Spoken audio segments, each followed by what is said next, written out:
see what's going on.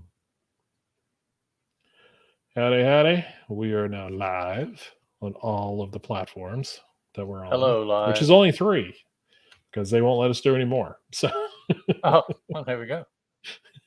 Unless I'm sure there's like an above like account level for StreamYard if we wanted to be on all, but for right now we're on Facebook in our Facebook group. So hey, hello did you see there. that? Look at the comments. I saw that. I saw did you see they made that change? Oh, so we can respond. Yeah, you should be able to too. Oh, let's try that. I can't. Might have to jump through a couple hoops. Let's see. I had to log in and connect and do this stuff, but I can commentiment. Oh, yeah, I don't. Okay, so you're doing it on YouTube itself, right? Well, but I'm on the StreamYard screen. I logged into YouTube through StreamYard. Oh, I gotcha. Yeah, I can. Yeah, I had a little thing down here that said post a comment, and yeah, and but it looks at me as Boom Addiction. But you're the originator, so you always have been able to, right? Yeah. Okay. Well, see, now I got an email, today or yesterday, that they have changed this for cool. as well as a couple other things. There's a couple new filters apparently, and some other things on which will be on your end, not on mine. Yeah. But yeah, so there we go. Sweet. Very nice. So, but yeah, unfortunately, that lost variant cover, but it will be fine. Yeah, so those of you just logging in, Chris was telling me how he was not able to acquire one of the David Mack Sirens of the City covers. Hey, Terry Moore, that he tried for a couple weeks ago. Yeah. Now, I do have, I don't know why I did it, but I did buy a variant for something as Killing number 21 that was on eBay. It is an Adam Hughes cover. Okay. I never knew that he did a cover for that issue, and that's the only one that he's done that I can find. So there was a regular, one with a logo, one without a logo, and you could get both of them, but it was like, I forgot what the price was. It was way more than I was willing to spend. But the one with the logo I got for like $10 or $12. So nice. I was like, sweet. It's just standard Adam Hughes cover, but I was still, like, okay. It's Adam Hughes.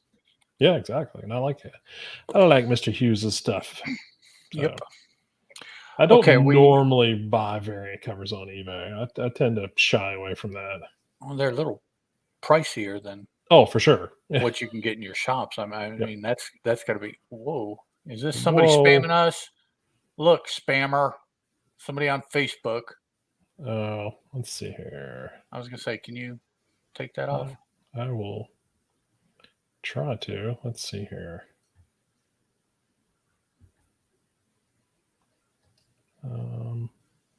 That is not what I meant to do.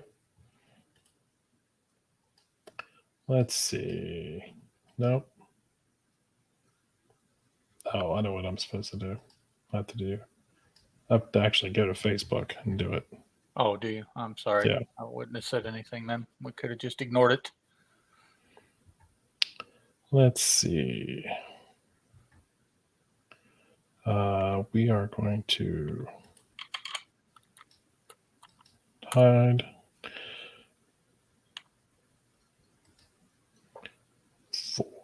Boop.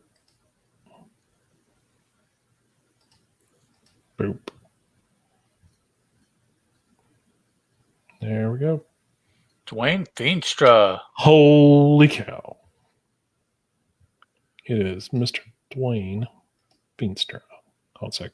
I'm doing some admin work here, so give me a second. All right, that should have done it.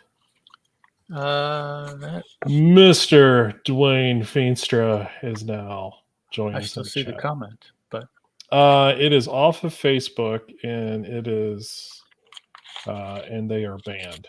So there we go. We're seeing it probably because we're in StreamYard. Okay. So Yep. So Joel, I hope you're doing well. I need to get back watching your TikTok videos. Anybody else out there, chime in so we know you're out there.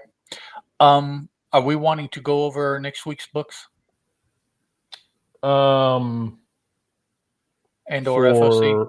for the show, yeah, definitely FOC. We don't have to do next week's books if you don't want to. Well, I was just asking. I'm Yeah, closing some of the screens I got. So Oh, that's all. no. Yeah, let's just regular stuff. Okay. We'll do FOC in next week too. Okay. Then we got a lot of books to talk And then we about. got So up to 6 or 7 or 8 counting Creed. So yeah, and we'll just see how much time we have, and okay. then so we'll hit some highlights, hit the first issues, some favorites, and then kind of go from there. So. All right, so we'll get things going here. All right, everybody, in 3, 2, 1. Everybody, welcome back to Boom Addiction. I am one of your hosts, Chris Barton, and with me, as always, is Mr. Ed Moore. Ed, how are you? Peachy keen, man. Peachy keen. For those of you who are unaware, this is season 4, episode 8. Yes. So we are moving along. We're just at a nice little click. I don't know what I was saying there. I will say this: if you are checking us out on Facebook, YouTube, or Twitter, thank you very much. If you are hanging out with us in the chat, please feel free to say hello and introduce yourself to everybody there. We had a little bit of monitoring issue, but so we're trying to get all that figured out. So behave is all I can ask. It's gonna happen. The more you stick it out there, the more likely it is to be chopped off. Yeah, there you go. That's what's gonna happen. So we got a lot to talk about. Lots of books. 2 weeks worth of books. One thing I guess we can kind of do is reflect back to the end of last week as far as news and stuff like that. We had San Diego Comic-Con. We were talking about how Mr. James Tunney IV had won his 3rd straight Eisner Award. So he's on, I guess, the writers' Mount Rushmore now. Is that the rule? You win 3 in a row. Yep. It's like I said. Does that mean that he is like the best writer in comics right now? Apparently, that's what the judges think.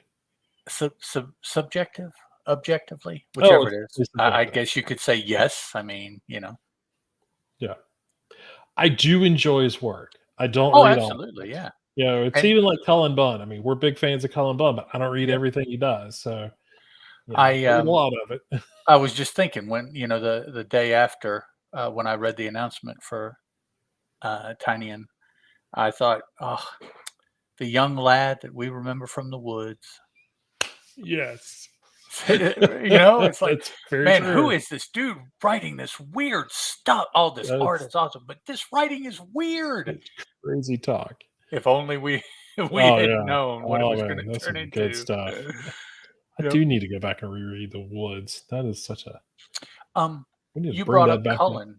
Did you get a? Oh yeah, I'm glad you said that. I meant to talk to you about that before. Yes, thank you very much.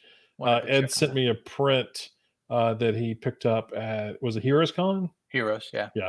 So we're hoping to have Cullen on the show at some point in the future, so we can talk about just all of his stuff, but definitely talk about Ghost Lore that he's got coming out from Boom. So I need to reach out to him.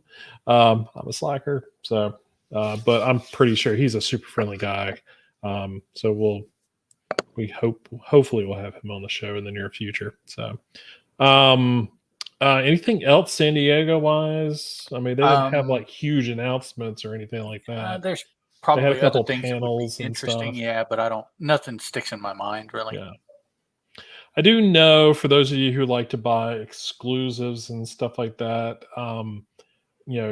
they didn't have all of the stuff that they had at their booth at San Diego.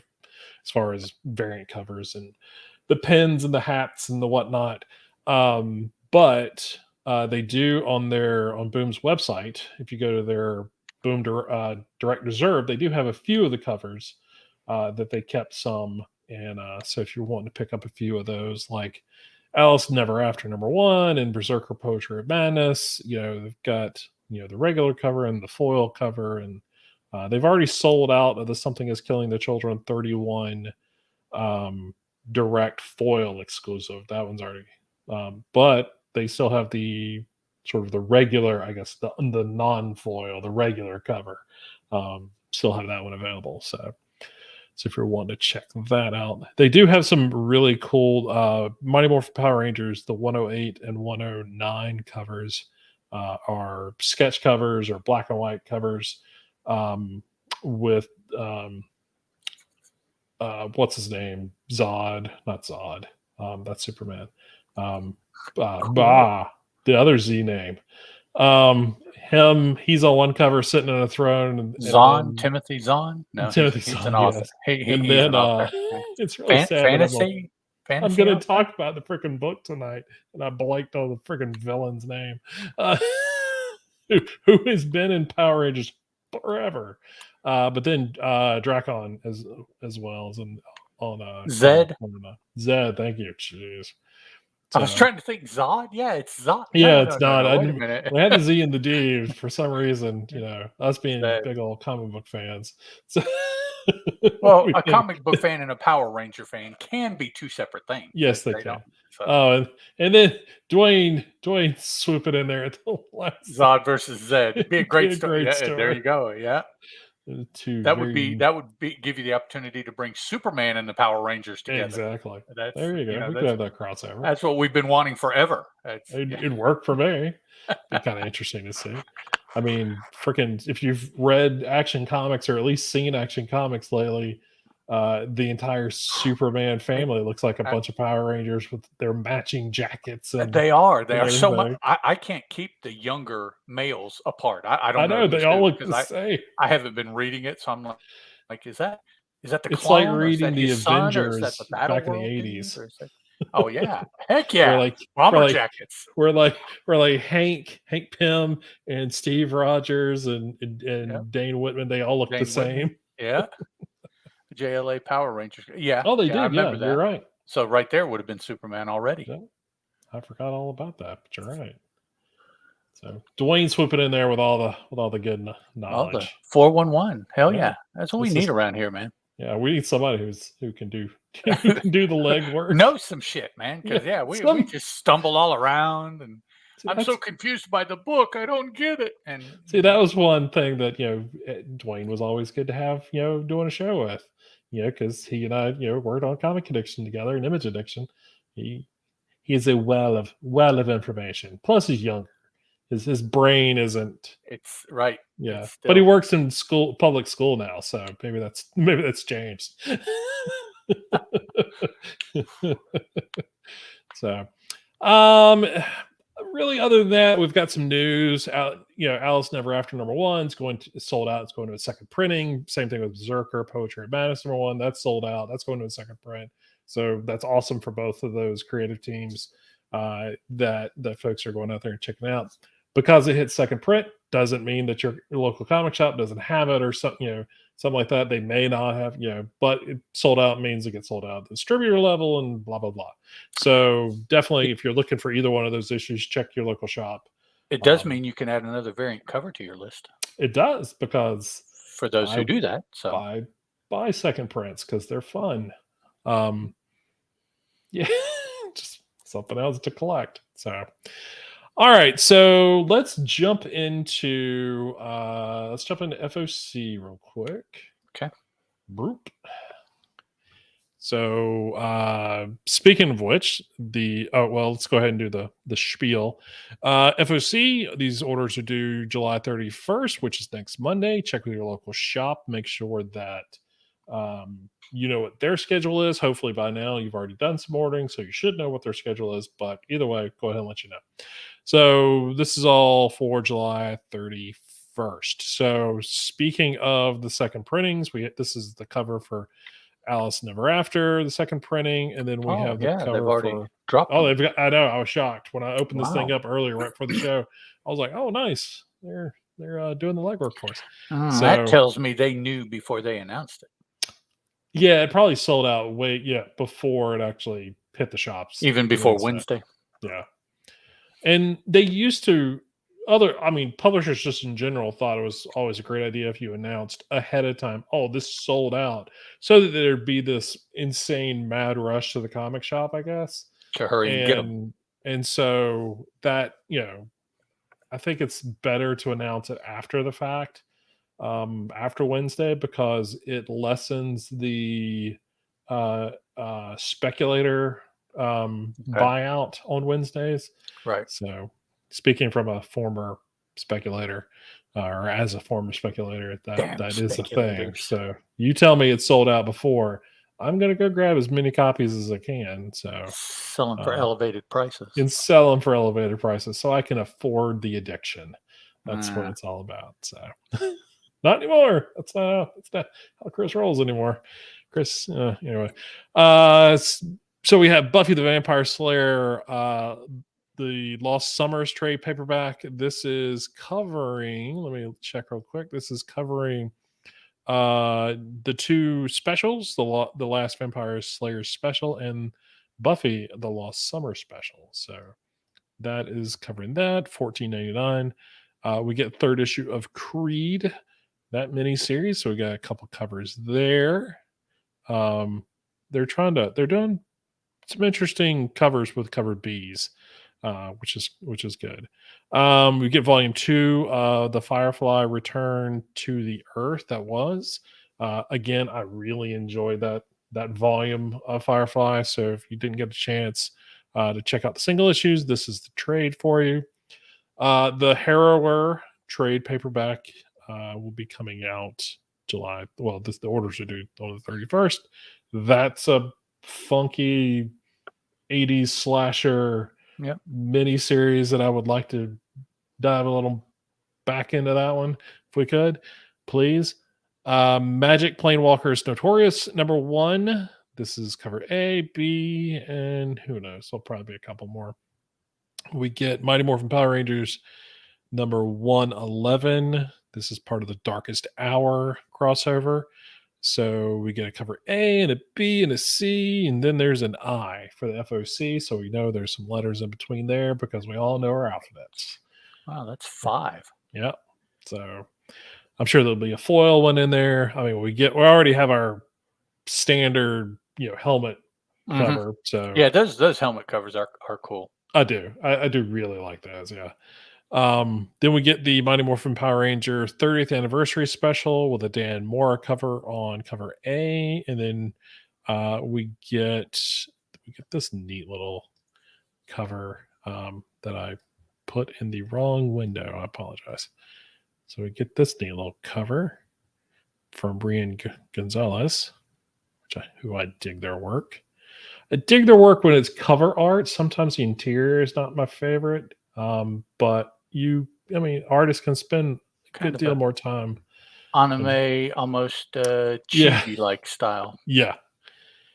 Um, and they've done DC work, a lot of DC work in the past, cover art and stuff like that. That's where I've seen it. I like the Then deep cover there. we get this facsimile cover from the original Mighty Morphin Power Rangers Mhm. first issue. Photo cover, blank cover, and then we get a foil cover. That So foil cover looks like it might be interconnecting, but what would it is interconnect with? There are no others. the 30th anniversary book the one written by? Yes, she does have a. Um, there she Story is, in it. Amy Jo Johnson. Yeah, she does have a story in this one. I don't know if it actually says everything that she's doing, but just says the original. Yep. So she's got her story in there.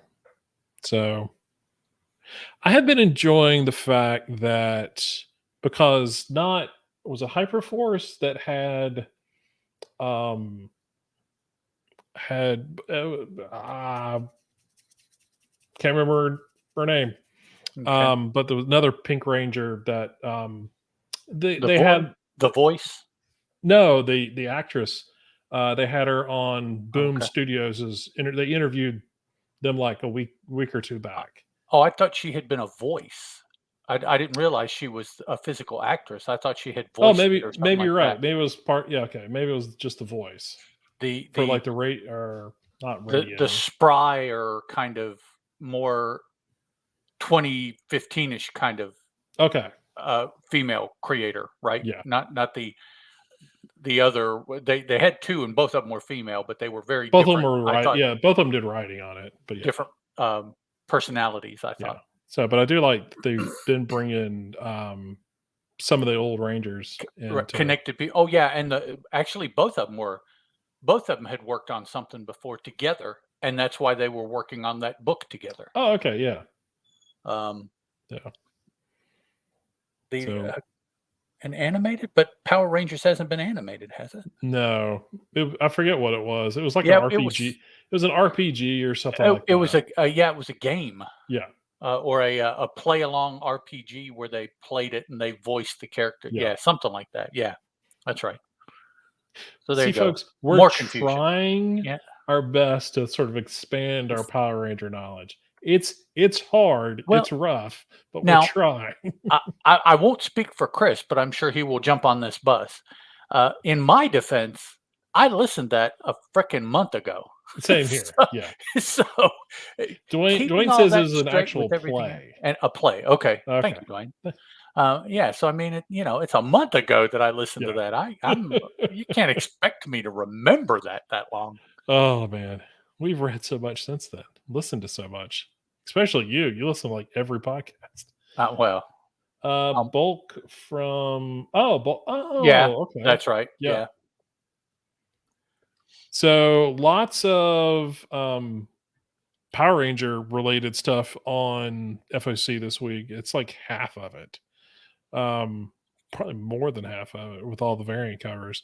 Um, so lots of good stuff going on there. Lots of second printing, some good trades and stuff like that. So definitely at least one or two things for everybody, to come check out. So definitely do that. So jump over real quick the things that are coming out next week if you want to run through that. all right. Looks like next week we can look forward to Buffy the Last Vampire Slayer, number 1 of 5. 5 different covers there, at least A, B, C, D, E. Well, maybe that's all they'll have. That's all they'll have. Maybe. 5. Yeah. Yeah, It's a lot. yeah. Just be glad Dynamite. Never mind. I didn't say. Stop. No. Sorry. Red 87. Red Whatever. Sonja covers. Yeah. Okay. Sorry. Also coming out will be Fence Redemption, number 3 of 4. Looks like 3 covers for that one. We have Grimm, number 12, 4 covers scheduled for that one. Once Upon a Time at the End of the World, issue 8, which is, I guess it's not really anything but another issue. It's not the end of a chapter or the series, No, right? 10 would be the end of this Yeah. particular Okay. arc. Yeah. 1, 2, let's see, 1, 2, 3, 4, 5. Looks like 5 Yep. covers to expect for that. So 1, 2, 3, 4 books next week from Boom. That's not too bad. That's not too bad. And no trades, apparently, which I No find surprising. bigger collections or anything like that. Yeah. Just straight up single issues. Don't say floppies because I do not like that word, people. Don't call them floppies, okay? I will recommend checking out the Last Vampire Slayer miniseries. I do enjoy the one shots in the previous miniseries that we got of the Last Vampire Slayer. So I would recommend that if you haven't checked it out. So definitely something that's entertaining if you're even a casual Buffy fan. So no, this does not mean that Frey will be in there. For those of you who remember Frey from the Dark Horse series, that was the futuristic or the Slayer from the future. That's not part of this. That might be part of the multiverse, Right. Yes. the Buffyverse thing it's that not they did. part of this universe, but Right. yes, it could be part of the multiverse. Yeah. So, but still, good book. Good book. All right, so let's dive into a whole list of books. I'll let you go first All right. since this is sort Let's of a free for all. take a look at probably the most eye-pleasing book of the bunch this time. That is A Vicious Circle issue number 2, brought to us by Matson Tomlin and Lee Bermeo, with two different, or well, only one colorist, but not for the entire book because of the way Mhm. that the story is put together. Grant Golish is the colorist for those pages that required it. Becca Carey is the letterer. Excuse me. And let's see, Grace Park, Michelle Ankley, and Marie Kropina are the designers. There are, looks like 4, 5, maybe 5 total covers for this. The A cover and I believe it was the B cover, both are Lee Bermeo. Yep. And man, the first segment of this story, about 8 or 10 pages of the 50-ish pages that there are, it is just contemporary fine art at its best, Oh, for sure. almost photographic quality. It's just wow.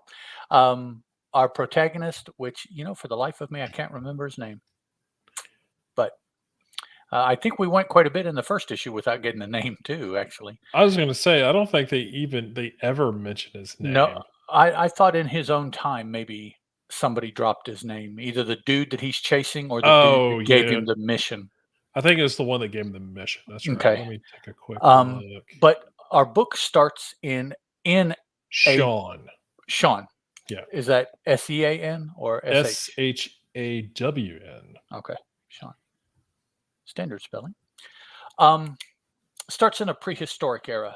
There are dinosaurs, the big scaly lizard dinosaurs. So that is what, 65 million years ago or something like that. Basically, where he was at the end of the first issue, Mhm. picks up there. He is hiding, trying to stay off the radar of what he says are 2 hunters. Now, when I read that, I assumed, well, one hunter was a human, refer to the first Right. issue. Yeah. So I'm like, oh man, well, who's the second hunter? Is it another person or is it, It's we'll like, did see. I miss something? Yeah, really. But turns out, being a crunchy, warm, fleshy, human size individual 65 million years ago. Yeah, the other hunter turned out to be what I assume was a T Rex, or maybe could be an Allosaur, I guess. Yeah. Yeah. But it's It it's looks like an allosaur because it's a little bit something of that. The smaller. big back legs with Yeah. the derpy front legs, whichever. Yep. There are multiple species that are like that.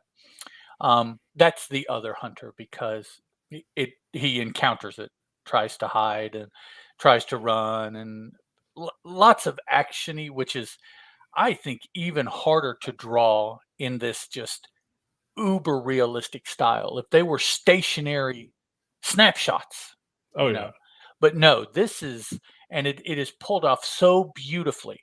I'm looking at one panel here that I just turned to.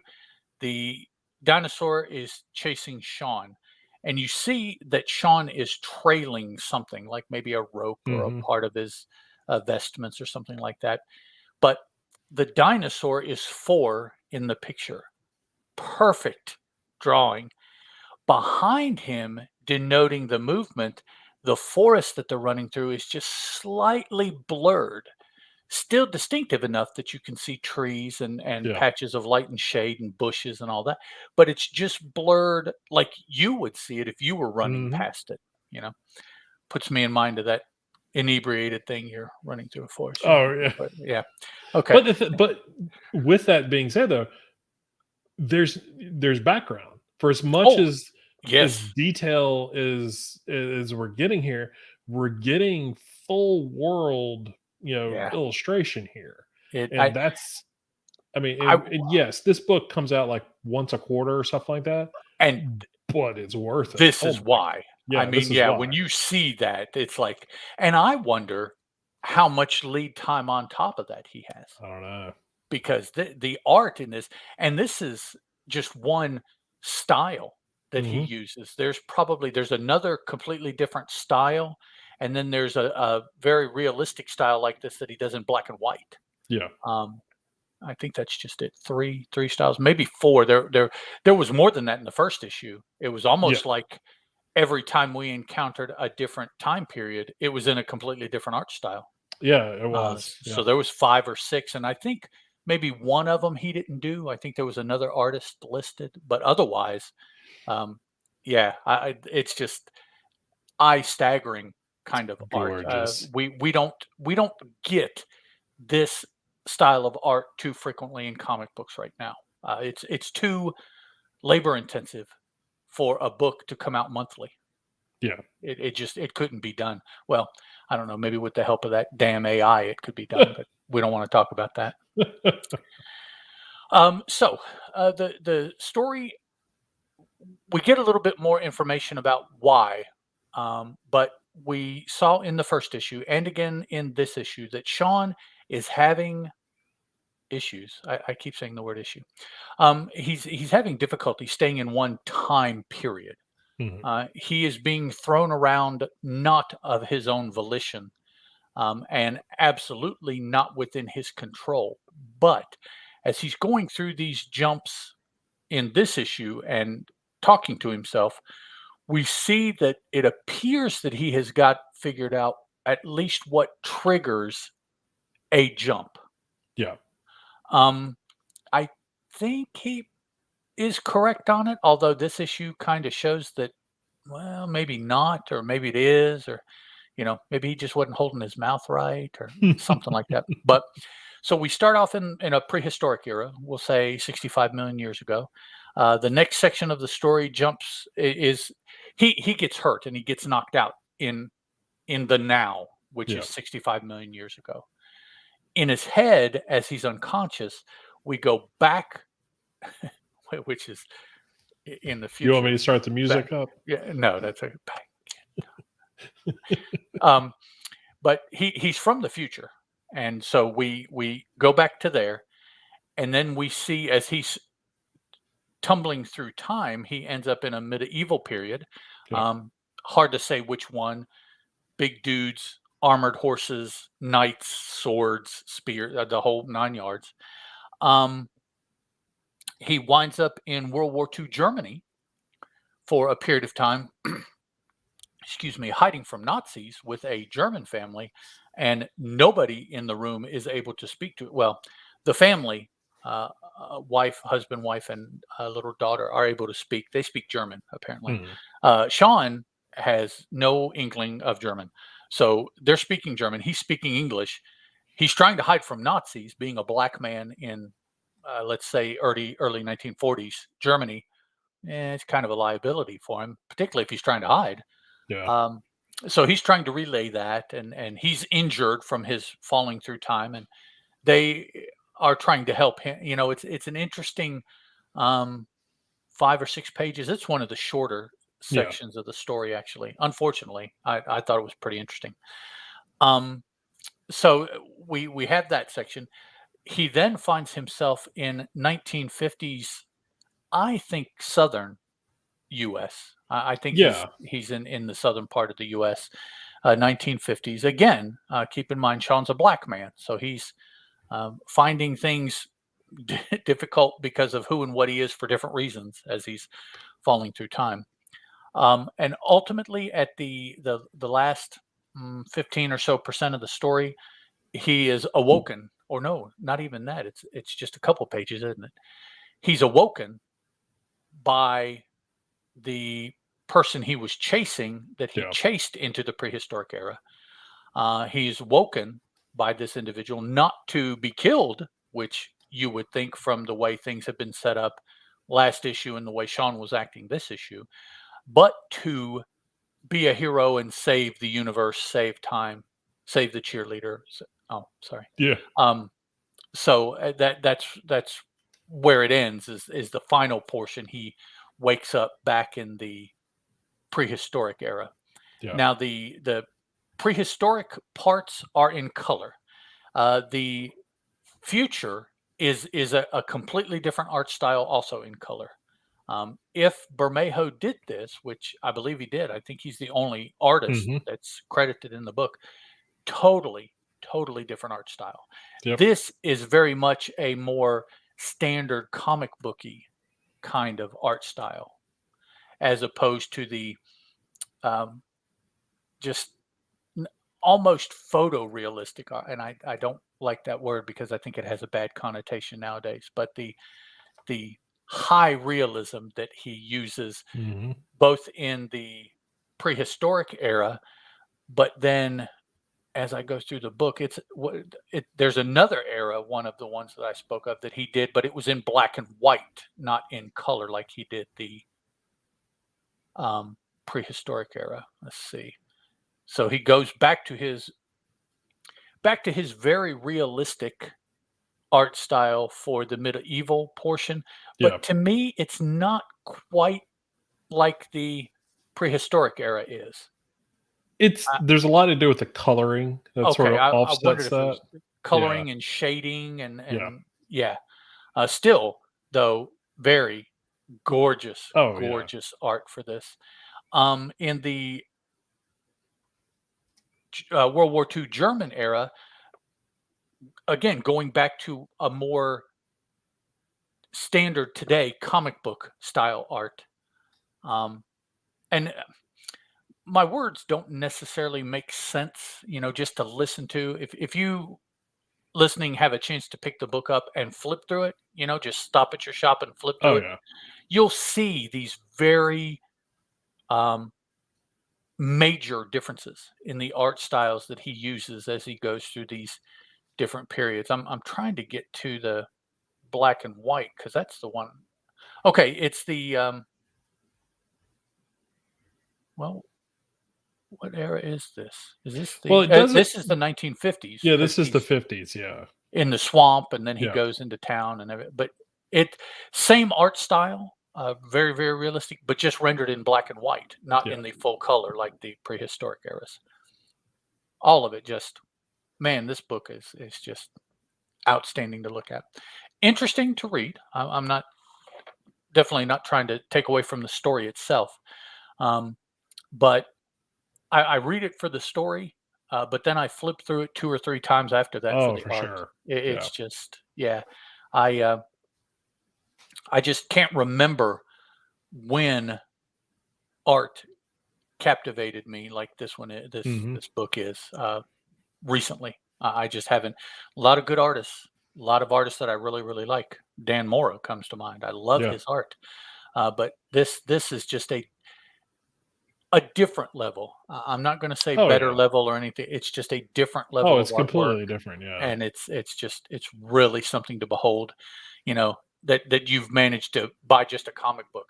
It's a Yeah. little bit more because it's 50 pages and it's this Right. style And that's art. what I was getting ready to say. It is Um, a $10 book or yes, $9.99 book, but but it is 50 pages of of book. yeah, It's well worth it. And it's not, a regular comic size. It's the it's kind of like DC's Black Label books that they've been doing, sort of the right, larger, yeah, it's almost not quite square, but that sort of larger format.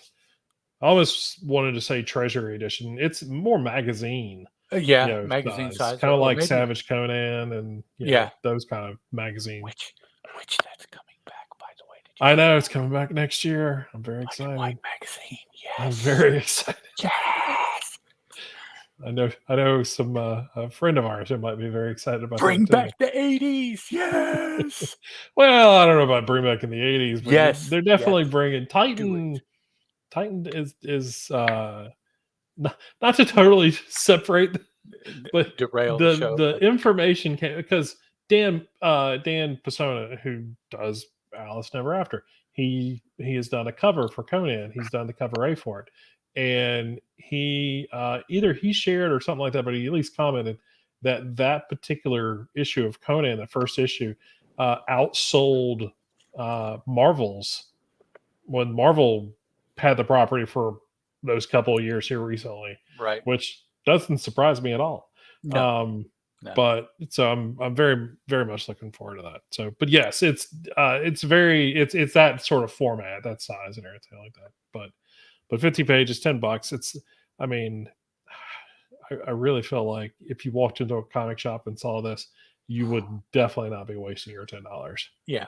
So I don't think that would be, you know, with it there in your hand to look at, yeah, it would be much easier to swallow than just saying, "Oh, well, it's a 50-page comic book for $10." yep. You know?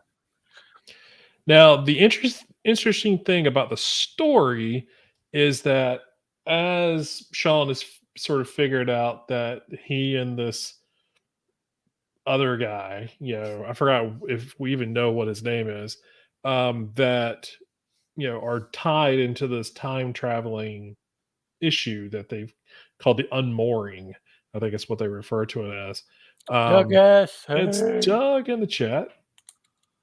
So, so they're involved in this. So when one kills the other, they teleport in time.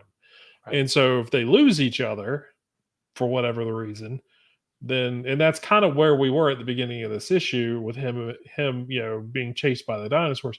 He knew the other guy was around somewhere. He just didn't know where he was. And he got to a situation where he could have died and both of them, well, he'd have been dead, but the other guy would have just been stuck.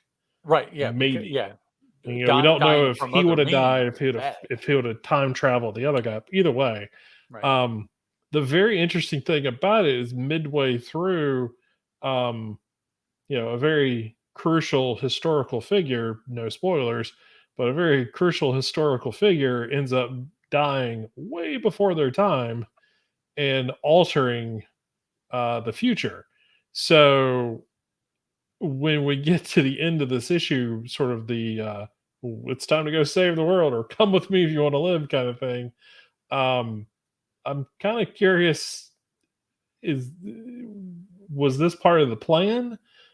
Because apparently there was a plan that we as readers are unaware of. Right. But there was definitely some behind the scenes machinations going on, and so this miniseries is only 3 issues.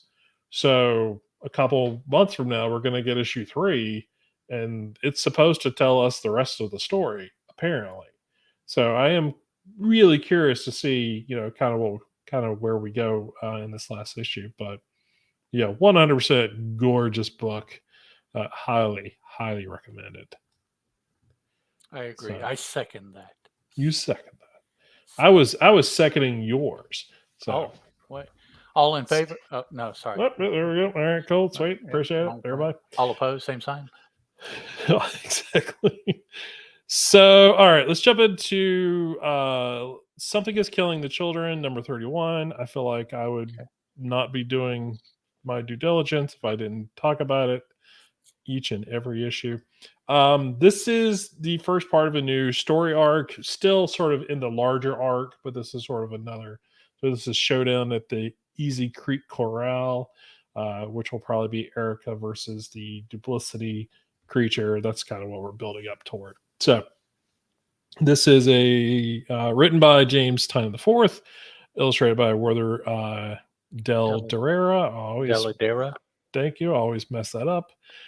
Colors by Mikel Moreto, letter by And World Design, and designer is Marie Krapina. I guess that's how you say that. So, all right. So, not to beat a dead horse on this because if you've read Something is Killing, their story arcs are very long. And so the first one was like 18 or some odd issues. Then we had sort of a nice little 6 or 7 issue one that's sort of Erica's origin history and everything like that. And now we're into this one. This one's been going on a bit, but there's obviously been a lot going on.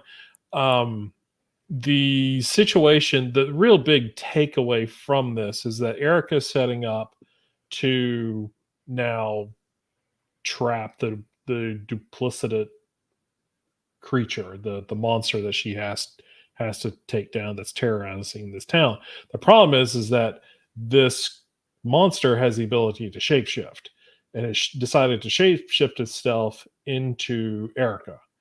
And so when people are seeing the monster killing, they're seeing what they think is Erica, and Erica's been in jail with Cutter, trying to determine how to take her out or whatever, because she's been sent to take to take Erica off the table, and so we have a lot of players going on. So this issue is really a lot of sort of setup for a lot of confrontations. That's really all this issue is. We do sort of get rent, because there was, our last issue, Cutter lost her stuffed animal, which Familiar. which her familiar, which is that Erica has, and so Cutter is. We've seen other hunters be separated from their creatures, but at the same time, we've never really seen anyone have a severely negative reaction to it. Cutter goes ballistic because of the separation. We don't know why that is, other than we already know she's psychotic. But she is either very dependent upon Dolly, who's her familiar, or something else, or there's some deeper connection that we've not seen other hunters have. So that's an interesting twist on that familiar situation, kind of combo that we've been seeing in this series. So she is uh, dead set now to destroy Erica because of this. So we've got that going on, and again we have Erica setting up the trap, and so we're waiting on that, and then we have I was trying to think if there was the other. Was there 3 or 4? Oh, well, then we've got Dolly talking to Erica, trying to explain to her because Erica knows of Cutter but doesn't know who Cutter is, and so Dolly's trying to talk to Erica and basically just scare her. And Erica is not someone who easily scares, so we know that's not going to be an issue or anything like that. And then then we get to, and I don't know if this is well, we'll leave this as a non-spoiler thing. A very familiar face shows up at the end of the issue, offering, I don't say a truce, but a partnership for the time being. Yeah, at the very least, offering to help kill the duplicitype. Yeah. So, which is interesting. Erica obviously, well, not obviously because we didn't want to spoil it, but is very not in favor of it as far Mhm. as we can tell. But that's sort of how the issue ends, just with that sort of meeting, and so we'll get a little more of that in the next issue. So it is by far a big setup issue of what's to come. Um, do I think it's a good jumping on point for new readers? Sure. I mean, it's a part one. It is part one of a larger story that's going on. So you might be a little confused about the stakes of what's going on. So, yeah, I would definitely back all the way up and start at the beginning of that story arc. But this issue, I think every issue is at least something to dive into and check out. Um, but yeah, it's a good issue. I feel like every issue, Tynan is really expanding this world, not fast, which is good. I think we were hoping, at the beginning, or at least after the first arc, that we were going to be getting a lot of world building, and we've stuck with Erica. So this is Erica's book, but in doing so, a lot is happening to her and around her with all the other characters, the supporting cast and everything. And so Right. we are getting that world building. Now, how much longer will this story arc go? I don't know. I mean, like I said, the last major arc went, what, 18 issues or I something think like something that. like that, 15, 18. So, so there's a lot of room for more to come, or, but, I'm having a good time with it. I still think it's one of the best books that's out there. Um, the art in it is always good, entertaining. The coloring on it is always top notch. I mean, it's a, from cover to cover, probably in my mind, one of the best books on the shelf right now. I agree. I agree. So highly Month in and month out. Also, I mean, it's not like just over the run Oh yeah, yeah, of the book, but it's just every issue is uh, is at the same caliber and the same yeah. quality as the one before and the one after. It's taken a couple breaks, and when it's come back, it's Yep. been right there where it was when it left off. It's a really consistently entertaining book, and why not? It's only being written by the greatest comic book By the writer in the world greatest. right now. Yeah, That's I mean, right. you know, And three. but you make a good point, and probably a word that definitely a word I forgot to use, but consistent. I mean, you're right. Yes, It's consistent the entire time. There are definitely, uh, I rate pretty much every issue a 7 out of 10 or above, yeah, across the board. There have been plenty of, eights and nines, along the way. So it's definitely not a book that, I think it's the only thing it suffers from is, how can I top myself from the last time? man, You yeah, know, and so far Tynan is not, he's not even skirted the line. It is, he knows he has to maintain a certain level, but not to exceed himself right, to where right. it becomes unattainable to go beyond that. I think there's a good balance there, and I think that's one of the reasons why I enjoy this series as much as I do. Personally, I prefer this book over its sister book. Yeah, I do too. I think House of Slaughter is, um it's, for me it's been hit or miss. Hmm. But it's been hit or miss with arcs. Right. And Yeah. even Yeah. within those arcs, there have been good issues and bad, or not bad issues, but just issues that I've liked and not liked. When I think a whole arc may be bad, there might be one or two good issues, those kind of things. Um, it is world building, but again, it's still sort of focusing. It really focuses tightly on a set of characters that we see consistently throughout the book. Mhm. So, it would be, it'd be great a couple years from now, maybe get, I don't know, a third book, but get something that expounds outside of, their house, you Right. know, Yeah. to one of the other locations Yeah. or something Because to that the effect. the sister book is definitely connected to this one, Yeah. Yeah. and to have another book that was only connected by being in the same world, Yeah. I think that the entire world could benefit from that. Then, Yeah. even more, the world would become a character in the books as Yeah. well, Exactly. and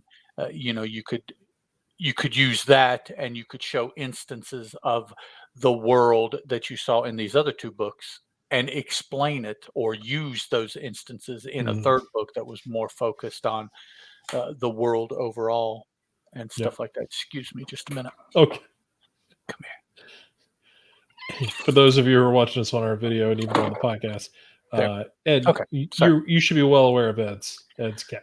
I have, yes, I have two cats, and one was about to get into something that was no good. No, we know.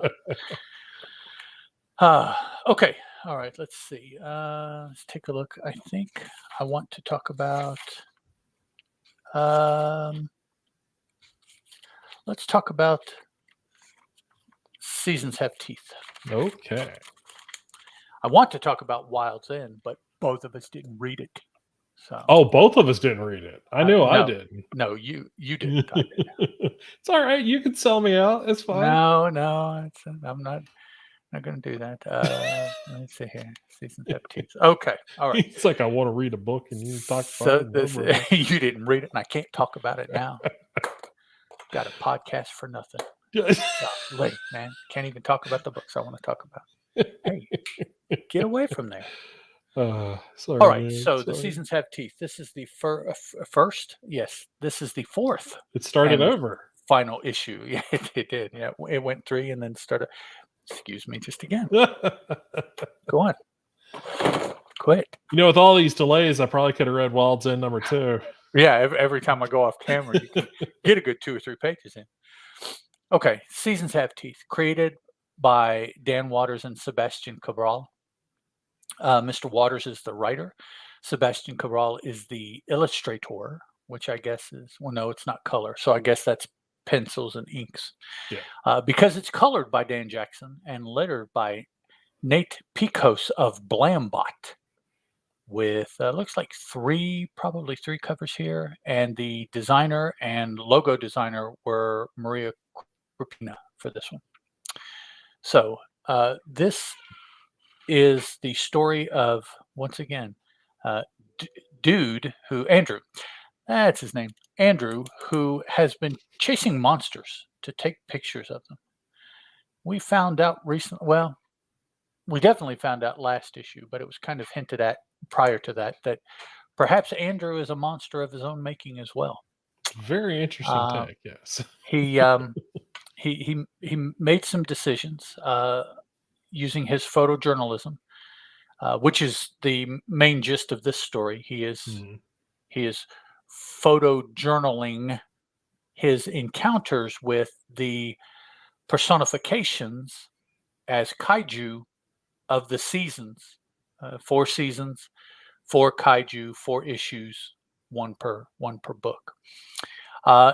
It's also an analogy of Andrew's adult life, as you can correlate things that he is saying as he has been relating his life. That's how we know about his life prior to where he is right now. His wife has died, and that's a very important facet of his story. Read the previous 3 issues to get a better feeling of that. So now he's a widower. He has nothing else to lose, let's say. So he is putting his personal life on the line to photojournalize these personifications of the seasons as they have popped up. Nobody really knows why. As the story has gone on, we're told that they have tried different things. Man has tried to kill them to no avail.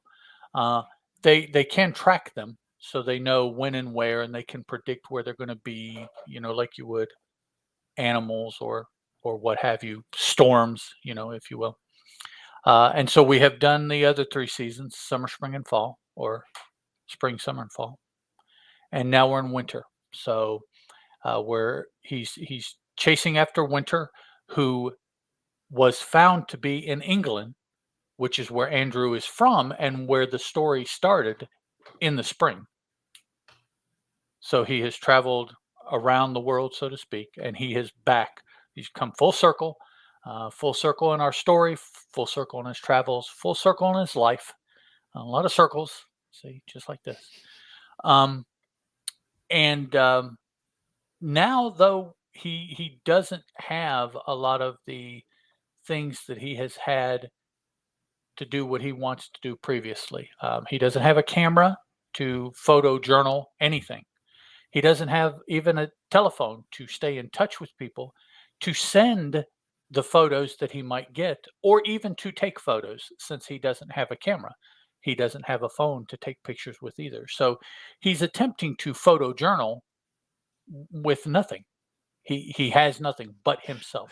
There's that one scene where he just like, what do you put your hands up for? Yeah, He's just so used to doing it. It's kind of funny because the next panel of that scene is the monster being hit in the head with what looks like a big fireball or something like that. Yeah. And you're like, oh, damn, is it going to be some kind of thing that no, yeah. It's somebody else over here that is trying to get him out of a bad situation.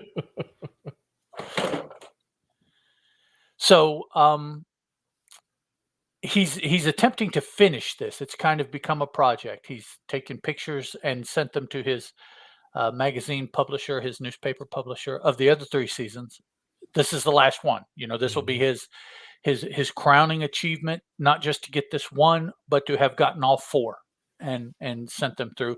Nobody else has gotten even remotely close to these creatures like he has, because no one else has wanted to place themselves in the kind of potential harm Oh yeah, that is necessary. One of the beasts either was highly radioactive or chose to hang out somewhere that was highly yeah, radioactive.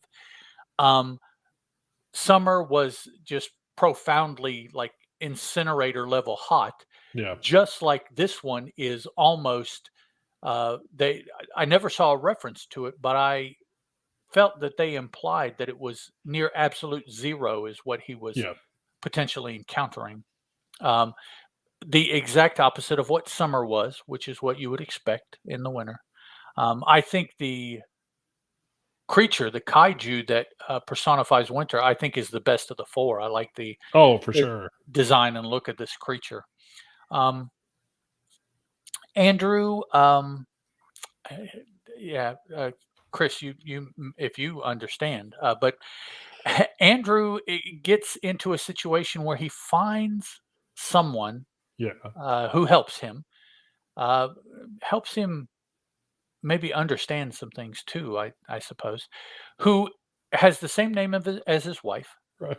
and she's also a widower, and her husband has the same name as Andrew. Yeah, yeah, So there's two completely unrelated, don't know anything about them couples, man and wife, both with the same names, opposite widowing. One yep, lost the wife and one lost the husband, and they encounter each other here at the end of Andrew's story. Now, he doesn't die, as far as we know. He continues on through this book, but I guess it's the end of his story as we will ever find out. So, from our perspective as the reader, it's the end of his story.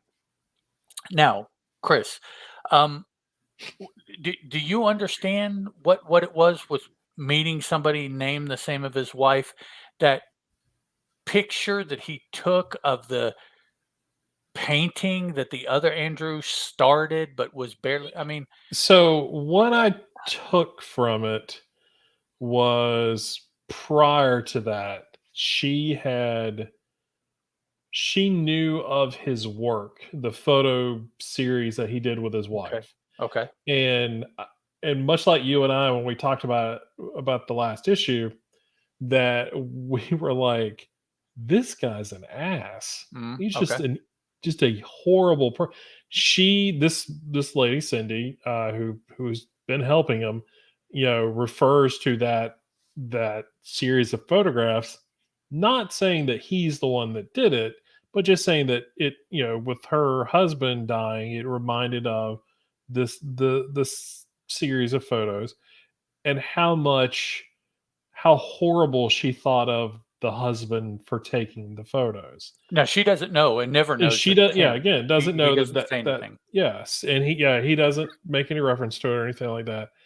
Um, it was really, as a reader, really interesting to see that, and also, for as horrible as a person as we thought he was, to have someone within this world who is, experienced his work sort of in real time, felt the same way. And so, so it's one of those, yeah, we were supposed to feel that way because of this, and this is confirmation of that. But no, there's nothing likable about this character. And, and he, like you said, he has got nothing else to lose. So why not, go out with a bang and get all these photos and everything. But I think, again, I'm sort of reading maybe a little more into it than probably is out there.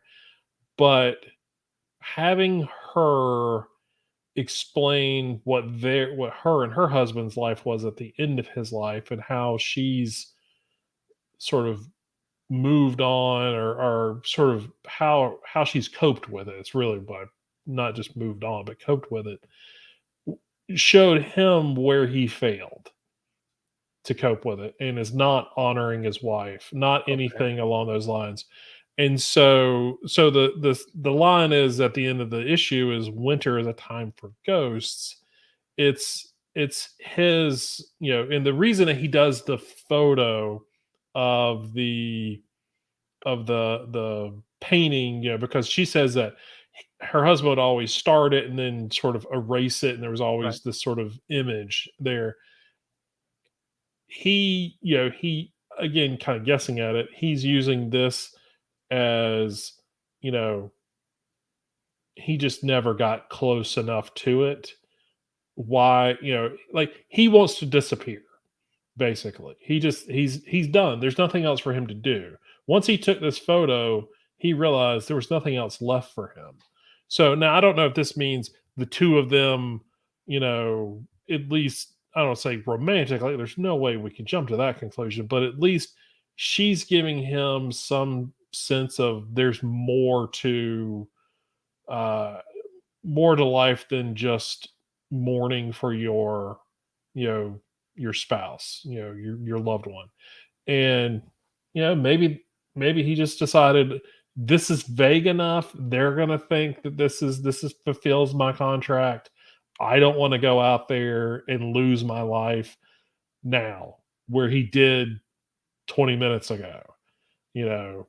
And so maybe this is that is just him trying to say I'm, because he does say goodbye in the end of that, Hmm. or something to that effect at the very beginning of this issue when he sends the photo.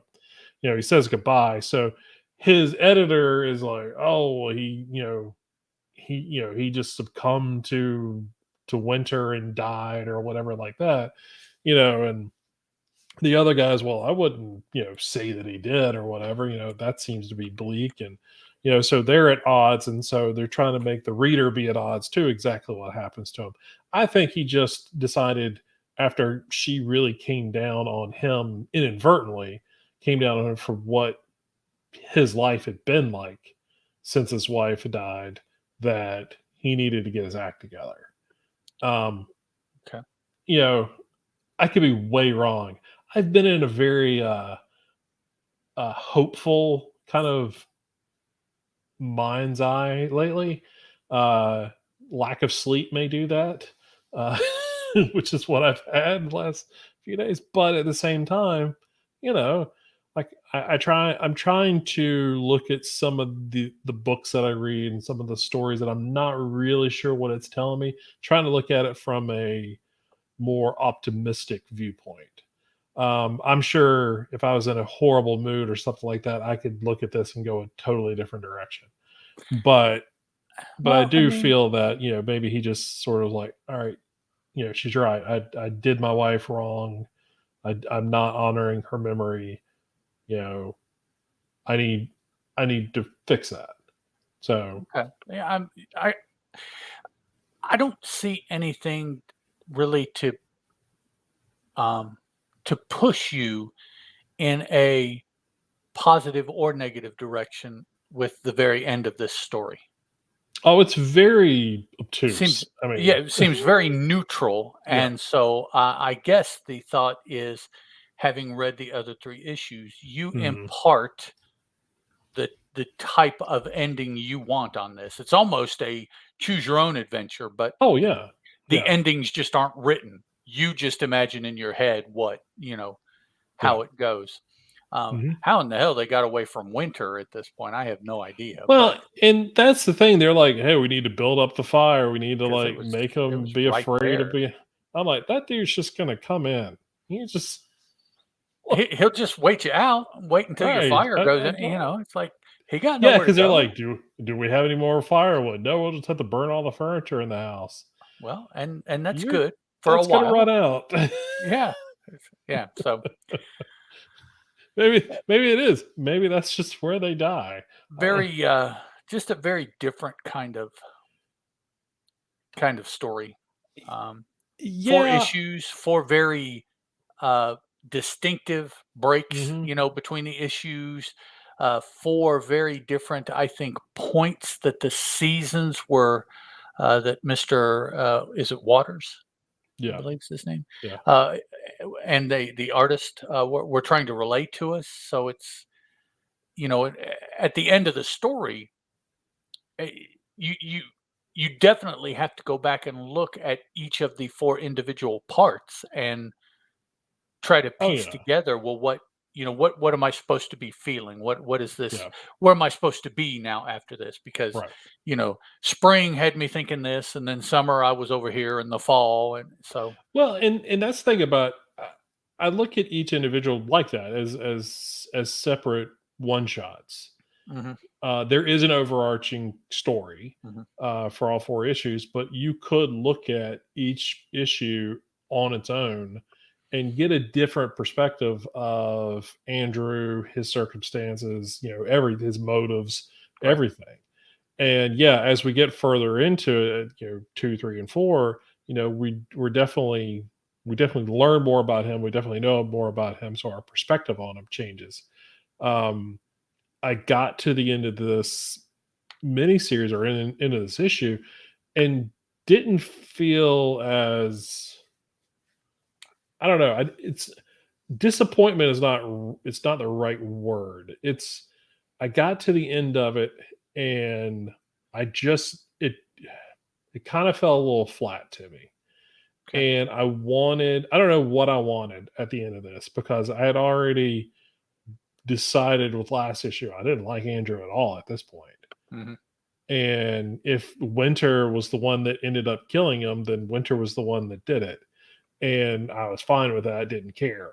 Um, I cared enough to know what the story was. It's not that I just didn't want to read the book anymore. That had nothing to do with it. But I don't know.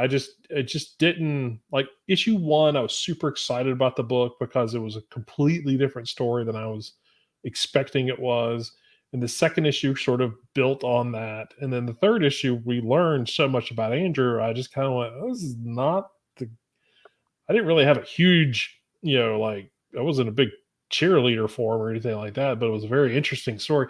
And maybe that's sort of the trick to the writing of this is that right, it took you on seasonal emotions and things like that. You and I talked about prior to this is that, prior to the show that, we've been reading a lot of sort of emotion evoking mhm, comics lately.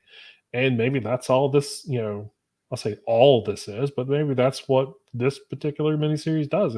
Each issue just sort of puts you on that roller coaster, of emotions and perspective on Andrew. And so you came away from it, feeling confused and conflicted about Well, him as a character. I'd be interested to find if he has or will do an interview. Speaking of this story, Mhm. much like Doyle spoke about Neighbors Right. in his blog post, Yeah. just as a bow to wrap everything up with Yeah. and finish it up, just to see, from the creator's point of view, Mhm. what's your point? What are you Right. Yeah. trying to say? Eh, at the very least, what do you hope that I get from Yeah. this? And then I can take that and run and say And a lot of yes or no. writers, don't want they don't like, you know, there are a lot of comics, especially that are published from Image, that have what is referred to as back matter. Hmm. And it's at the end of the issue, whether it's a sort of continuation of the story or it's just a couple pages of just pure text, just the author, the writer, just sort of explaining stuff, giving you some Yes. backstory and all. There are writers and who don't feel that like if the reader doesn't get what they're trying to say on the page, there's either something wrong with the writing or something wrong with the reader. And so that's debatable on what that is. I like having all the information at the end of the day because I want to make sure I understand what the writer is trying to do, trying to say. I don't Well, want to misinterpret it. That's why I feel like with this particular issue, I may be misinterpreting what's actually happening. and a huge part of that is the visual, you know. Right. And so if we're not in the artist's head, Mhm. having read whatever amount of script they have been given, it it would have to be very easy for me to not pick up um, what they're laying down, Right. through their choice of color, through their choice of camera angle, through their you look at like prose, you have 300, 400 pages to Mhm. just hammer home. Now, at the end of a novel, if you don't get it, okay, you Sure. probably just are not going to get it. So just, Right. Yeah. but in a comic book, it's just you have so much less real estate to do the same thing with, Yeah. and you have multiple people that have to come together to tell that exact same story. Mhm. And they don't. Oh, There's yeah. going to be perspective skews, and life will cause you to interpret things differently, Oh, and yeah. so yeah, I don't think it necessarily has to be either I'm dumb or they can't Oh, write. no, it's not It's that. well, But but there's a disconnect. yeah, Yeah. somewhere, and so for me, it just you don't have to give it to me, but Mhm. just give me that bridge Yeah. to help me get from me to you, Yeah. or give me the path that if I really want to sit and think about it and go back to, then I'll understand. Oh, this is the kind of thing. This is your perspective when you were Yeah. writing this. This is where you were in your life journey when you wrote this Yeah. story. Okay, now I'm starting to see this. Symbolizes that. Just Mhm. something to give me a direction other than just throwing me out in the forest and saying, "Find your way back." Right. Yeah. So Well, let's jump into neighbors real quick, and we won't okay. because I feel like a lot of what we just said Yeah, is gonna be probably very just similar to that. So I mean, yeah, we just don't need to apply to rehash it all, but at the same neighbors. time, neighbors number 5 is very similar because of how this miniseries ends. So, story by Jude Ellison, Ellison S. Doyle, art by Letizia. What did we say I, before? I would say Letitia Catanese. Canonisi, okay. Colors Catanese. by Alessandro Santoro. Letters by Becca Carey. Logo design by Carl Hahn. Designer is Madison Goyette. So we've struggled a bit with this miniseries. Um, I don't think either one of us think it's a Mm-mm. bad series or anything like No, that. no. I think we've enjoyed it, but trying to get there is a line of understanding that we may or may not be totally honing in on, and this is where, like we were saying with seasons, is that we there's a I don't want to misinterpret what's going on.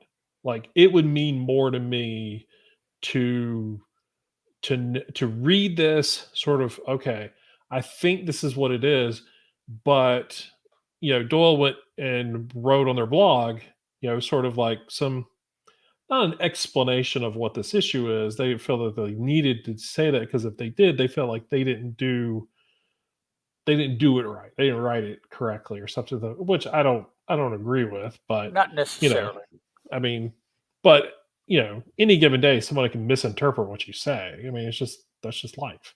And so, but again, I also don't need it spoon fed to me. So this issue is kind of that thing. There is like I said, we struggled with the first 4 issues. We got up to this issue, and for me, there was a moment when Oliver is explaining to whatever the entity that has Casey, um, or is pretending to be Casey. That Oliver, sort of goes back and you know, talks about their childhood and sort of how they didn't fit. They were, the only African American, person in their kid in their neighborhood, and they, and only one adopted, and just and then they're transitioning and all, just all of the stuff, being the only one and always not fitting in, not, you know, always being feared and not and so Oliver is able to recognize that this entity, early on in the series was not Casey. And and we're kind of like, I mean, we knew that as readers, but the thing about Casey's mom is that she didn't believe him, and so like, but the understanding that I got with this is that Oliver, because of personal experiences, could see that in other people, that people aren't fitting in. Now, what is what is the whole story behind the neighbors and the town and all that other stuff? I don't think I got that. I don't think I understood what that was about, other than the fact that the haunting of this town, or these entities that sort of run the place, or I don't say run the place, but are threatening to the place. That's sort of the secondary story. That's not the focus of what Neighbor, the whole mini series, is about. It has a lot to do with it, but it was more, um, it wasn't. It was more about Oliver's story. Maybe, that's kind of the thing. It's like I need to go back and reread that blog post because I read it earlier today, but might need to read it again just to kind of follow through. Um, but it's, you know the story. This issue itself is Oliver confronting the creature, and then his wife, who had, say, died, who went to wherever this other side is, had learned how to not only bring herself back, but bring the children back, bring Casey and the little girl back. And once she did that, then what do you do? Well, she turns around and makes a bargain with the creatures who have basically been impersonating all these people in this town, of what of how to save her family. And in doing so, kind of doesn't do what we think is, I don't know, and I don't want to speak for you, but the sacrifice that she makes, I think she was under the impression is, you take me to wherever you take my life, take me to wherever this other side is, the upside down or whatever, but spare my family. And that wasn't the deal that was being made. The deal that was being made is that the older lady that had been helping them all this time and trying to explain to them in her sort of very blunt, upfront, but yet cryptic kind of way, was explaining how to survive or how to deal with these neighbors, that sh- they took her. They basically, she died, and now Casey's mom, which I keep forgetting her name, but she Janet. she now is she fits into that hole now, that placeholder. She is now that woman, that caretaker that now has to, the new people that come into the town, she's the one who has to help protect them and explain to them. And again, it's, much like her family, it's up to the new people to learn and understand how to deal, with the neighbors. But but that's her role now. I didn't expect that to be her sacrifice. Mm. That was an interesting twist. But yeah, so she lives outside now. She doesn't live in the house. And, Oliver and the kids do live there, and but they're back, Um, so when we get to the end of this mini series, I'm still kind of like, I'm not 100% sure how much I enjoyed it as a whole. I'm definitely gonna probably I'm definitely going to reread it. I'm probably going to give it some time, before I go back and reread it, because now we have it all together. Yeah. Yeah. Let it. Maybe sitting down and reading it all in one sitting it might piece together better Let than it having it. settle for a while and Yeah, maybe allow parts of it to leave your head so that yeah, they don't get in the way of a fresher read right, of the entire thing. yeah, Um, Also, I want to throw out there, Doyle did a substantial blog post every week that an issue came out. yeah, So there are 5 blog posts that you can read. yeah. And I I don't missed out on the other four. I didn't know that was the case. I read the first one way Okay, back. I lost track that they said they were going to do it, or he said, and I apologize. I don't mean to be offensive. I am not familiar if the pronoun is he, his, or they, them. So mhm, I apologize. I believe that it's he, but I don't know that for sure. So if that's incorrect, I apologize. Um, and I lost track that that was going to be something coming out, yeah, and then I read the one for the 5th issue earlier today, and I don't know the perspective. Having read that 5th blog post, the perspective of the writer is not a perspective that I find myself in, right, yeah, and with that, I don't believe that I understood enough of the story, let's say. right. Um, why are Casey and Isabel and Oliver still there? They Yeah. can leave. Why don't they Oh leave? yeah, yeah, Is the entire town these fey mushroomy yeah. things or not? If they are, why? Right. Why take over the town but they're not the bad guys don't live among us. The bad guys live. I'm like, Wait, I don't. Yeah, I don't. I think there's a lot of metaphor being used. I, Obviously, I think that's yeah, a no brainer. and Oliver. Okay, I believe that I fully understand that the point of view person is Oliver for the Yeah. entire story. I, I uh, I'm pretty sure I can see that without having to be told that. Right. I think that I discern that without reading anything else from the author. But beyond that, I certainly do not, and I don't think I can say that I have found myself in the situation that Oliver describes that he Oh has yeah. been in, much less the situation he's in Yeah. now. So, definitely from that aspect, the point of view character is um, their situation is completely foreign to me. Mhm. So that automatically is going to have me a step behind, Yeah. really understanding what's going on. So it's a I I am not the deepest reader in the world to begin with. Um, that's one of the reasons I like good guy punch bad guy, good guy Right. win Yeah. stories because Yeah. it's deep, meaningful is not necessarily something I look for Mhm. to escape into.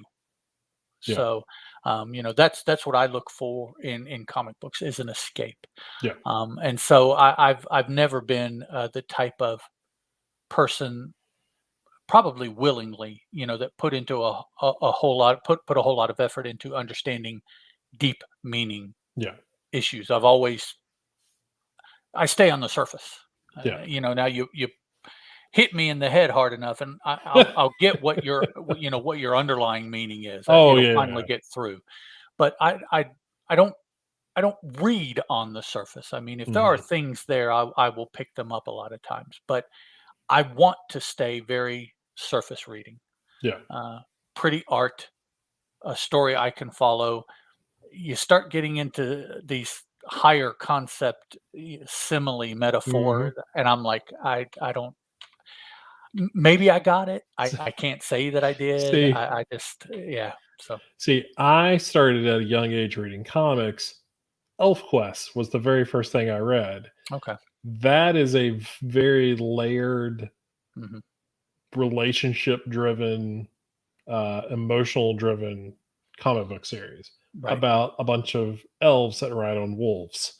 It's, on the surface, yeah, it's sword swashbuckling, kind of whatnot. But you read more than an issue or two, and then you read the whole, the whole property. I Right. mean, it's dripping with it, Right. and so you know, I've that's just where I started. Now, at the same time, I also was reading Dreadstar, and Which which is is a another mixture of equal, sci-fi adventure, but at the same and, time had those layers. you know, And then I read, Alien Legion, which was just straight up that alien shoot 'em up. yep, just yep, and that was so it was so I Punisher in space. yeah, and so I got a good, education early on. Now, that being said, spent a good deal of time with the X-Men, but again, a very relationship driven Yeah, that series with some heavy social, undertones and whatnot. But still, if you just want to look at it from a surface level, and I know you don't because you're currently doing your big read through. I mean, you totally get it. But, on the surface, yeah, sure. It's just a bunch of spandex, punchy, you know, I guess. I mean, certain issues you could read that and get that. But I think if you read a larger portion of it, you get that there's so more to it. Yeah. yeah, so it's so there it's there in comics, but yeah, I get what you're saying. Sometimes you just want punchy, fighty, and you want to sort of escape from the news, social media, everything that is being, sort of uh, told about how bad things are, how just whatever you need to escape from. Um, the Well, way I but I mean, the stuff we've been doing here lately, just think about it. oh, it's heavy stuff. We Yeah, have Alice Ever After, The Neighbors, we have Mosley, yeah. Seasons Have Teeth here, Hmm. um, Maw. Whew, We um, didn't pick an easy what publisher, it's just I mean, about half, if I had to guess, of the books that they put out any given month are not surface reading oh, books. no. So it's like, you know, and could part of that could be just stuff, just fatigue of the Oh, for constant sure, yeah. emotion and trying to figure it out Mhm. and reading and thinking, no, there's got to be more to this. What is it? Oh, Okay, yeah, what's it? yeah. Well, So yeah, there is that anticipation, yeah, if I don't see it first time I read it, did I miss something? right, That I always feel that. I'm like, there's something." That's why I struggle sometimes when we come back and talk about, what the issue is about, or what happened in the issue, because 'cause I'm always going, "You know what? This showed up on the page, but I feel like there was more to it, but I don't really know how to articulate that." right. And so I kind of stumble over my words and kind of like, we'll just figure it out as we go. But yeah, this series is like that. But like I said, I am probably, I mean, I definitely will. I just don't know how much time I want to give it, but I definitely want to come back to this series and read it again Go with a sort of fresher take and read it all in one sitting. go So back and read Maw first, and then read that. I flipped through that the other day. Maw. Not too Oh long, yeah. wow, The it's first issue, I flipped through it again because I was sorting through some stuff in the back issues, and I was just like, "Oh, yeah, Ma, I do really enjoy this." it was It was intense. we remarked at the time, and I mean, you knew at the time reading it, but now looking back at it, it's like Mhm. that was a very angry book. Oh, It yeah. was Oh, just, 100%. you know, you could tell, yeah, there was some, some I negative felt like I emotions had to gotten it. punched in the face several Oh times wow, it was after I just read it, really, yeah. yeah. All right, Alright, let's move on. let's take a look at Berserker Poetry Madness. Speaking of fighty, punchy. Oh boy. I told Chris before we started recording, I believe this book wins the most intestines I've read in a comic book award. So for those of you that are keeping score, you need to read this book This is it. if that's something you're looking for in a comic.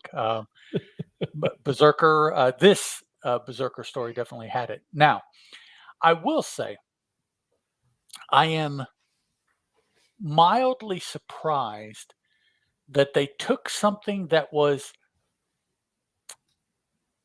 potentially, okay, potentially in my mind, believable. And I use that word, with a huge grain of salt. Yeah. A believable story, but the setting of this story, I'm like, oh, you have just set Unit in a whole different Yep. place than potentially what the 12 issues was.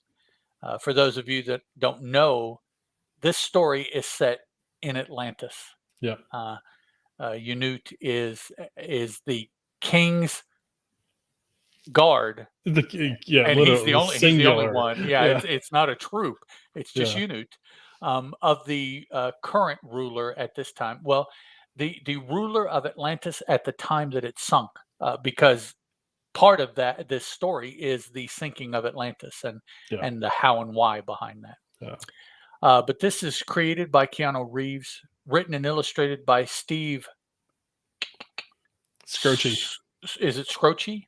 I don't know, but that's the way I've always said it all Scro my life. Scroce or Or Scroce? Yeah. Scroche. Yeah. Colored by Dave Stewart, lettered by Ed Dukeshire. Ed was one of the nominations on the letterer for the Tripwire Okay. awards that I was telling you about because Cool. I picked him.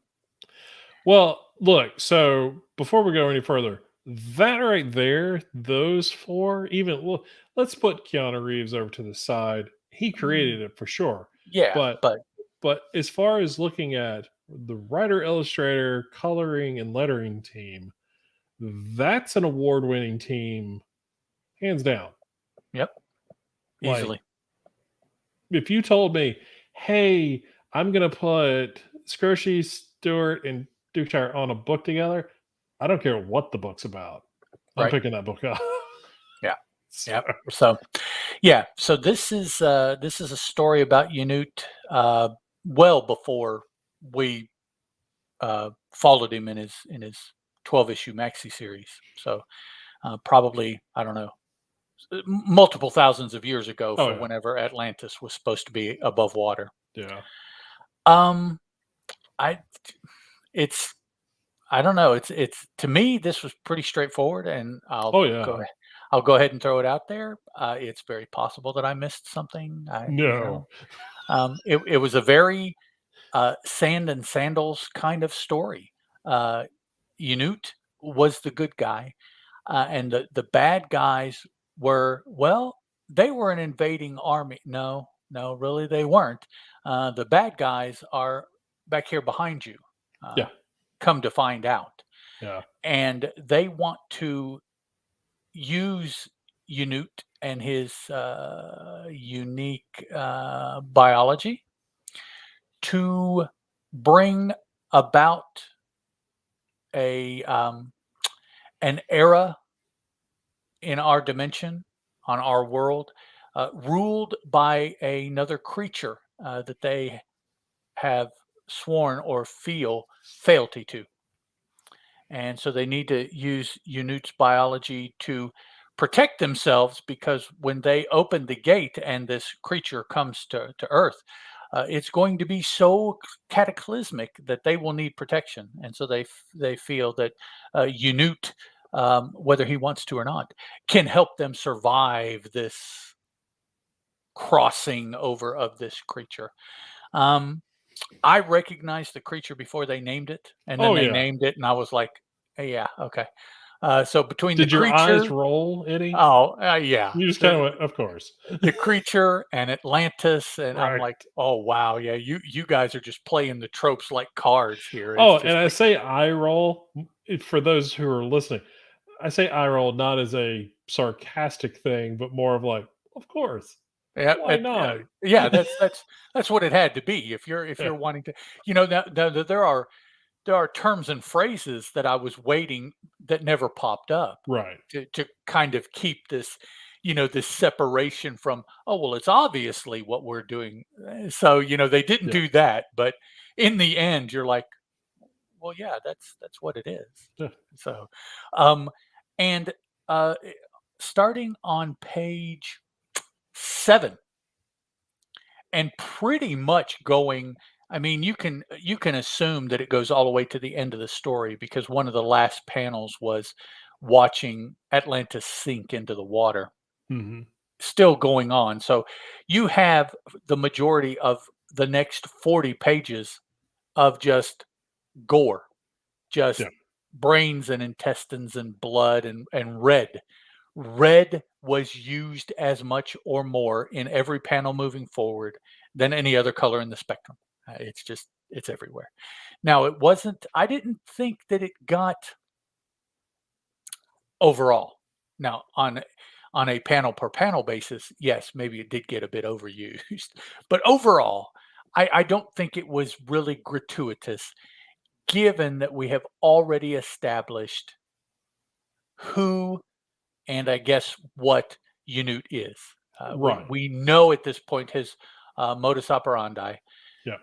The Berserker miniseries, he was kind of at the end of his life. He Yeah. had he had done this enough that he had enough, and he Yeah. didn't want to anymore. But he never lost sight of the fact that he was extremely capable if he wanted to. Yeah. This is a point in his life that he hasn't reached the limit yet. He does what he does because he knows he can, and he's good at it. Yeah. Probably the best there is at what he does. Or no, sorry. Um, and so he just, uh, being the king's personal guard, yeah.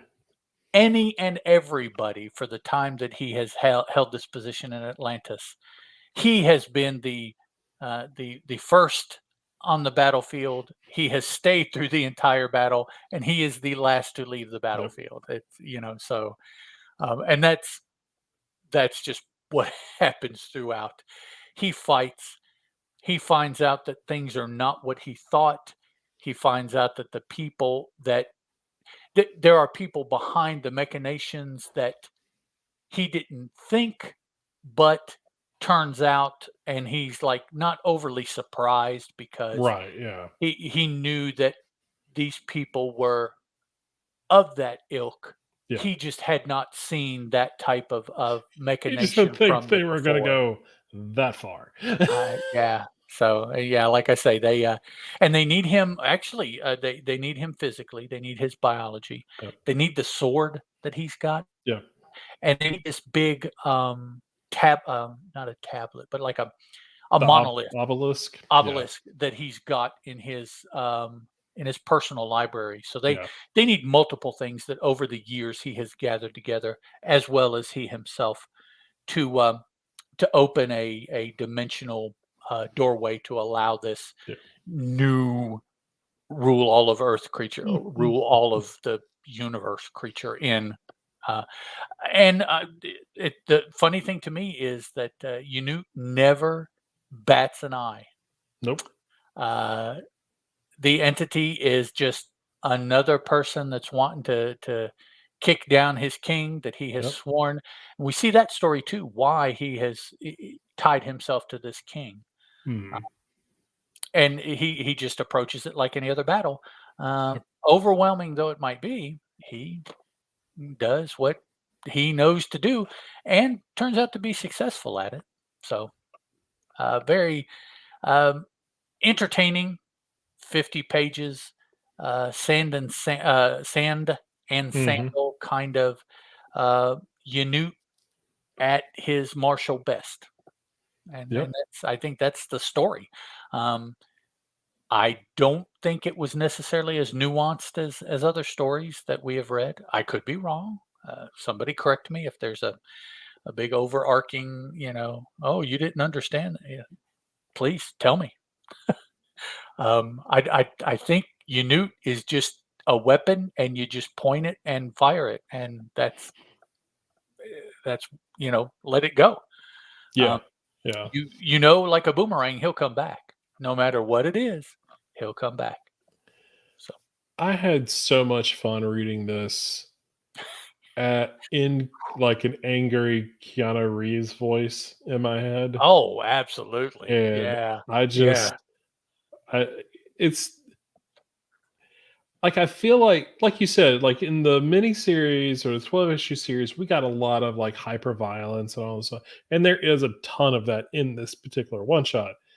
But at the same time, I felt like, yeah, we are getting a younger version of him in this book. Mhm. And so his character is not as jaded as he is in the Maxi series that we read. And I kind of like that because I didn't know what to expect. Because I know, we've talked about we're going to get more comics, we're going to get, an animated series, we're going to Right. get a movie, some books, those kind of, and I really didn't know what we were going to be getting. So this to be the first sort of dip outside of that 12 issue series, I think this is pretty successful. It is sort of very bizarre that the very first story we're going to talk about has Atlantis in it. Atlanta, yeah, it's like, Yeah, it "Oh, seemed it, okay." but it also establishes sort of the groundwork to go, look, nothing's off limits. Yeah. This is a world, Unique's world is, it's got everything. Everything that you thought was a mystery or an urban legend or whatever Uh, could possibly be true in this. and it to me, it takes it, um, away from the realm of the 21st century, um, immortal soldier Mhm. to more that, character that Michael Moorcock wrote about. Um, Oh, yeah, yeah, yeah, I know who you're talking about. but he wrote and there were 3 or 4 different and Dwayne or Doug, if you know what I'm talking about, man, throw it out there if Yeah. you're still here. No, He wrote multiple characters, yeah, so to speak, but if you take a step back, you find that it's an overarching, um, same character, the immortal warrior or something like that, yeah, and these are the different aspects that yeah, he took on. Um, Eric of Melnibone being the probably the most prominent, but he had other personas as yeah, well. Uh, but yeah. and so that I think is what Unute is going to be available for. Now, whomever does other things, if they choose to, they Yeah, could very easily center it in, you know, 20th, 18th, 19th century Earth yeah, and just be there. yeah. Or, well, now we have Atlantis and we have this omniversal entity that he defeated pretty soundly, Mhm. um, which I didn't know it died at that time either. But anyways, so you know, yeah, it's now it's not just a contemporary character; it's a fantasy and a Mhm. high fantasy character that he could turn out to be. So yeah, Yeah. And I do like that, Steve Skroce or Skrosh, or however it's actually pronounced. Um, I do like the fact that he's the guy that sort of is the first to branch out. He and Keanu Reeves, I don't know how well they know each other, but Skrosh did the storyboarding for Matrix. So they've at least known each other that long. So it's what, late 90s or whatever. hmm So now again, don't know how good of friends or whatever, that they are because of that. But it is sort of, a nice touch that, and another thing on top of that is that Skrosh is one of those guys who he's not constantly working in the comic book industry. He is sort of he's a guy who's in Hollywood now, doing storyboarding and doing that kind of, stuff where like he's come back recently. He has that Clobber in Time miniseries at hmm Marvel, and then he has this. And I don't know what else he's got, but it's like one of those things where he just sort of like comes into town and is like, "Hey, I got some time, what's interesting to work on," right. and kind of looks around, talks to some folks, and Marvel's like, "Hey, if you got an idea, let me know." And Clobbering Time is a hyper violent, book, so makes sense, that he would want to do something like that. And this is sort of the same thing. It's a character that he can really kind of sink his teeth into. Now, keeping in mind, he wrote both that miniseries and this one shot. It's not like he's just providing the art. So he's Right. showing folks, hey, I can do more than just the art. I can really do the storytelling, and I think working in Hollywood, working with being a storyboard artist, definitely, built up those chops along the way. Now, I don't know exactly what he does in Hollywood now, but I know that was something he was doing, back in the, late 90s, early 2000s. Yeah. So, but definitely good to see him doing something like this. And if he feels like he's got another one of these in him, later down the road, by all means, I hope that Boom and everybody says, yeah, yeah, yeah, we'd be idiots, to not, to not have you do it. So, The Michael Moorcock character was called the Eternal Champion, oh, okay. and he wrote, Well, when across you his. said that, I was thinking Elric, but I'm like, but what else is his? What's There's like between 35 and 40 different incarnations that yeah, he wrote about through his writings, uh, novels, novelettes, short stories, yeah. throughout his career. So, but yeah, all of it is under the banner of the Eternal Champion. Okay. So, All um, right. do Anything you want to on? just go ahead and finish it up? Yeah, let me talk real quick about Alice Never After. Okay. Okay. First issue of this second miniseries. This is created and written by Dan Panosian. He also does the illustration for the London pages. Last miniseries, he did the Wonderland pages. So he's flipping that. And Yep. part of that is because we're more in Wonderland in this series than we were in the previous series. Wonderland illustrations are by Giorgio Spalletta. Giorgio Sabellata and Spalletta. assistant Cyril Glirium, Clarum. colored by Francesco Segala, with assistance by Gloria Martinelli, and letter by Jeff Eckleberry. And then Madison Goyette is the designer on this. So, Many covers. so the miniseries, the previous miniseries set up who, Alice is. This is a very classical sense of Alice and everything. Um, this is her being, older. She's dealt with, that kind of dealt with her and Wonderland and everything, and kind of what that was about. And now this particular miniseries is she's living in both worlds now, and she's not just drug induced whatever. She got really psychologically messed up in the last series by a couple, few characters. So now she, her family is trying to, in the real world, trying to help her, while in the Wonderland realm, she is trying to, she's just being her. She's, you know, just goofing off with all the characters. Now that's really the gist of it. It's just sort of first issue set up, gorgeous art, both from, both artists. It is a mini series that is a first issue that you don't need to read the previous mini series. Obviously, it helps to get some backstory. You'll kind of understand what her dad's doing, who he's meeting with, who her sister's meeting with, those kind of things. You'll understand more. But I think this mini series is going to, establish enough information that you don't need. It's the Claremont, it's everybody's first issue, so you're going to get that kind of thing. But I do think it's a gorgeous looking book. I think it's a fun reading first issue. You do get uh, it's interesting to see Alice in Wonderland and how she interacts, how she is, uh, some of the way she acts is metaphor for what she's doing in real life and those kind of things. But it's a fun first issue, and I really enjoyed the first miniseries. So, and Dan Panosian is just one of those guys that I really dig his stuff. And whether he's writing it or drawing it, I'm gonna be picking it up because I feel like I'm gonna enjoy it regardless. So,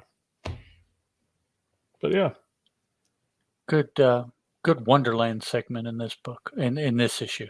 oh yeah, for sure, I enjoyed that portion of the story. yeah. So it's good stuff. So, um, anything else before we get out of here? I don't think so. All right, cool. Well, everybody, I appreciate y'all joining us, whether it was here live in the chat, Dwayne and Doug and Terry, thank you very much. If you are checking us out on the podcast, thank you very much for listening to us after the fact. You can come by the website, boomaddiction.com. You can email us at boomaddiction@gmail.com. You can come by our Facebook group at Facebook, or at Facebook at Boom.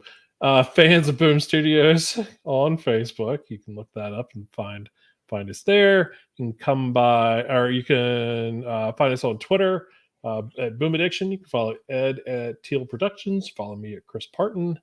And that's really it. Those are the bigger ones. So there are a lot of other social medias, but we're not on those. Well, Boom isn't.